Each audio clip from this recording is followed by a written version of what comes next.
देखो साथियों, आज हम बात करेंगे प्रश्नावली 8.1 सवाल नंबर 4। देखो 15 कोटे बराबर 8 हो तो साइन ए और सेक ए का मान ज्ञात करना है। सबसे पहले देखो कोट के गुणा में 15 दे रखा है। सबसे पहले इसको भाग में लगाएंगे। कोट ए बराबर 8/15।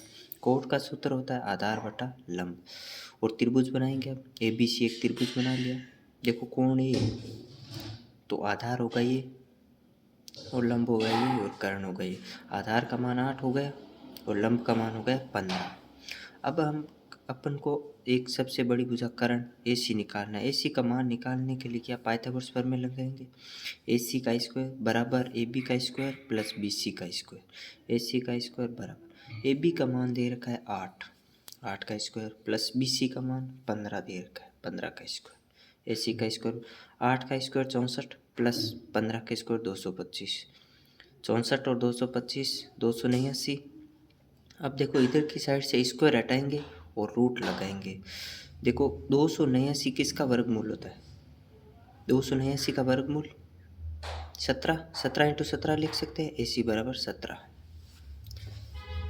अब देखो साइन है निकालना क्या है। साइन है और सेक का मान साइन का सूत्र होता है लंब बटा कर्ण। देखो ये कोण है ठीक है। लंब क्या हो गया लंब 15 और कर्ण क्या हो गया 17 ठीक है। अब सेक है। सेक का सूत्र क्या होता है कर्ण बटा आधार। कर्ण का मान 17 आधार का मान 8। कोण ये है ओके। अब सवाल नंबर 5। यदि सेक थीटा का मान 13/12 है तो अन्य सभी त्रिकोणमितीय अनुपात ज्ञात करने हैं। सबसे पहले हम त्रिभुज बनाएंगे। ABC एक त्रिभुज है। C पर कोण रख लिया मान लो थीटा कोण रखा ठीक है। सेक थीटा का सूत्र होता है देखो सेक 13/12। सेक का सूत्र क्या होता है देखो लाल बटा काका से sine cos tan cot sec cosec. अब सेक का सूत्र कर्ण बटा आधार। कर्ण का मान 13 हो गया आधार का मान 12 हो गया। देखो ये थीटा कोण माना तो आधार ये होगा ठीक है। अब एक निकालना है लंब निकालना है AB का मान निकालना। सबसे पहले पाइथागोरस प्रमेय लगाएंगे। एक से बड़ी भुजा AC का स्क्वायर बराबर AB का स्क्वायर प्लस BC का स्क्वायर।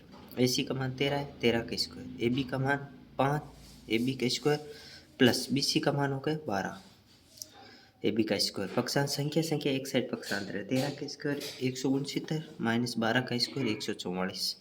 AB का स्क्वायर बराबर 169 में से 144 घटाएंगे 25 आ जाएगा। AB बराबर √25।